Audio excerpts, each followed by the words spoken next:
Do you plan to create an instructional video but you find it hard to start? Well, there are many ways to create an instructional video. But here is an easy way on how to do it, using only your laptop or your PC. I hope that this tip might just get you started.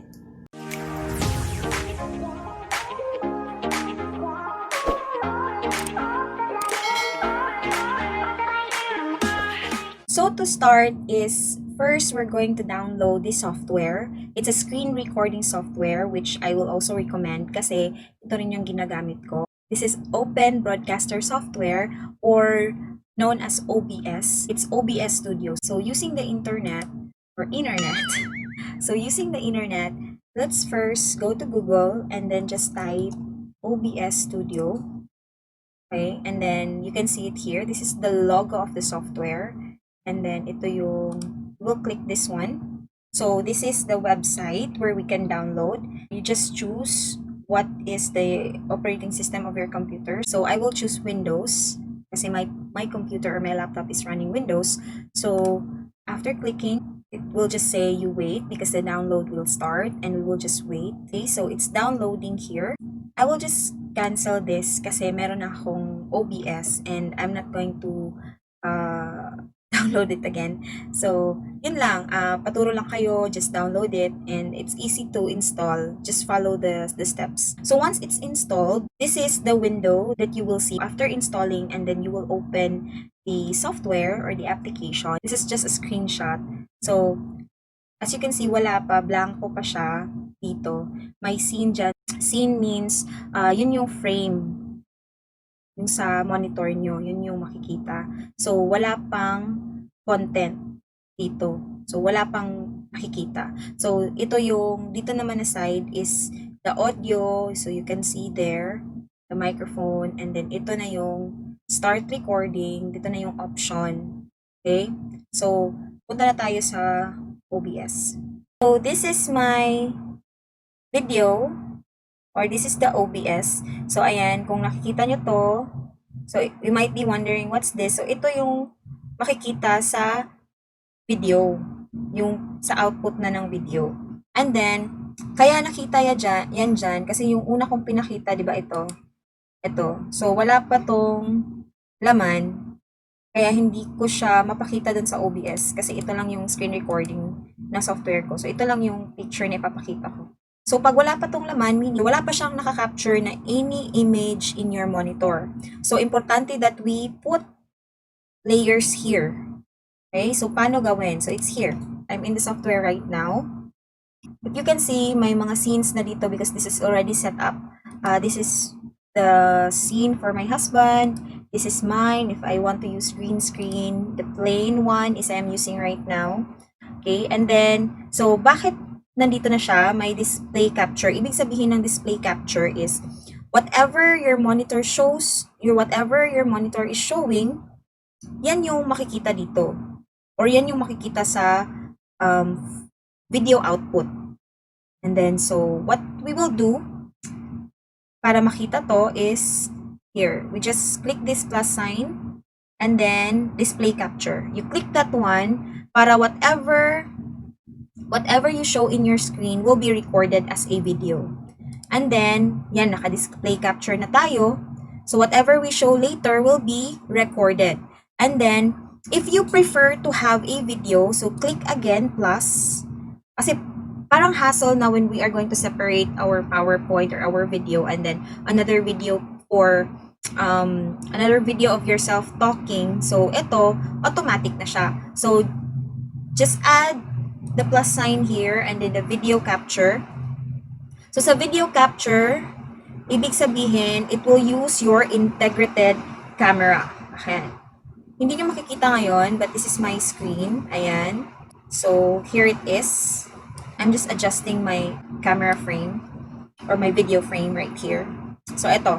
So, I am using the integrated webcam, which is the built-in camera of my laptop. But I also have a webcam, a USB webcam. So, if I'm going to choose that one. Oh. So, this is it. But, considering that not all of us has a webcam, separate webcam, so I'll just use the integrated cam, which is the built-in camera of my laptop. So, ayan. And then, just click OK. So, later, pagkatapos ng recording natin, ito yon. So, pagkatapos ng recording, makikita mo na yung sarili mo later. And so, you can just put it anywhere you like, or you can resize it, or you can have it smaller. So, dito ko siya ilalagay. Saan ba? Okay. Now, I suggest if you are going to use this video capture, piliin nyo yung less distracting na background. So, for my background, I would not suggest this one because it will be distracting. Oh my God. I'm sorry. So, for my background, okay lang na ito yung background, but I suggest a less distracting background. Anyway, we're using laptop. For those who are using laptop, you can just move it around. So, yeah. Okay, so sorry for the background. Ayan, kasi if you want your students to focus on you, dapat less distracting yung background. Okay, so another one important thing to consider in creating an instructional video is having a good audio. Tama. So, when I first used OBS, I really had a hard time figuring out how to have a clear audio. So, my husband helped me. So, kaya yung ginawa niya is go to speakers or headphones, right-click, and then open volume mixer. So, makikita mo yan yung OBS, yung system sounds, and yung speakers. Sa OBS, it is muted, and then yung system sound, is 0 yung volume, and yung speakers lang yung naka-volume. Yun yung gagawin to have a clear audio. So, let's say I want my video to be right here. And right now, I'm going to start my lesson. Naka-start na yung record natin. Ito, recording na siya. So, I'll just open an application. So, as I open my PowerPoint application, nakikita nyo this video that I am at the bottom right corner. Pero actually, I don't see myself. Okay? Hindi ko nakikita yung sarili ko. So, once the video is finished, once the video recording is finished, dun mo lang nakikita yung sarili mo. So, while I'm opening an application, while I'm opening this PowerPoint, and while I'm showing this, let's say for example, this is my discussion. So, angle of elevation and angle of depression. An angle of elevation is the angle formed by horizontal line, blah, blah, blah, blah.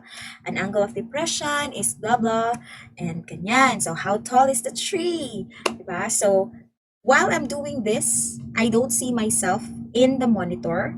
So, kung kayo rin, you just practice how to deliver in front of a camera. Yung parang hindi ka na naiilang.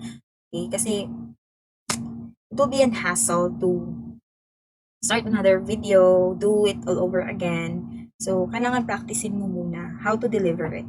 So, I'll just close this application. Okay? So, it doesn't only work with PowerPoint. It also work with, if you want a PDF file to use in your discussion, or if you want a web, you want to use something, you want to search something, so makikita rin yan. Basically, whatever your monitor shows, yun yung i-record niya. And then, after that one, after nangyari na yung lahat ng recording, napakita mo na yung lahat mo makita sa instructional video mo, you go back to the application or to the software, and then you stop recording. Yan. Okay, so once you stop recording, you go to videos. Ayan, and dyan na nasi-save lahat. So, let's just have this. Ito yung nakasave. Ito yung kanina na may PowerPoint. So, just show you, na-record yung lahat. Okay? So, it's here.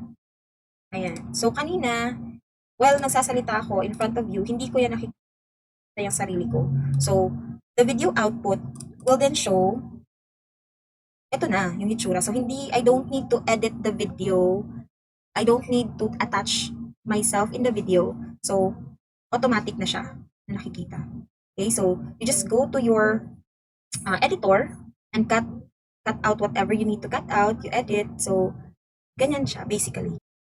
So, once you're already done recording your instructional video, go to your editor. So, for me, I am using Sony Vegas as my editor. So, hindi yan sa kung ano yung pinakamagandang editor. Wala po yan. So, kung saan yung hiyang ka, is yun yung gamitin mo. So, for me, mas hiyang akong gumamit ng Sony Vegas. Ito yung ginagamit ko every time. So, ayan, I opened a new project. So, I'll just go to my videos and then just drag it here. Ayan. Okay. Yes. So, ayan. So, hanapin ko lang yung saan ako nag-start ng presentation. Okay. So, I guess. So, ayan. I'll just delete the rest of the video. Ayan. So, and then, wait ko rin. So, ang nakikita lang yan is how I presented my lesson. Okay, so, that's it. And then, you render your video. So, yun lang. Yun lang yung steps. Madali lang siyang gawin. Now that we already have our screen recording software. So, that's it. And I hope nakatulong po itong tutorial na to. Minadali ko talaga because I want to share this to teachers, lalong-lalo na yung hindi pa nakaka-experience gumawa ng instructional video. So, ito, mas madali lang gawin. So, I will be very happy to know if this video helps you. And that's it for this video. Please comment down below and I'll be happy to read your comments. And please don't forget to like, subscribe, and click the notification bell down below. So good luck, teachers, and may God bless us all.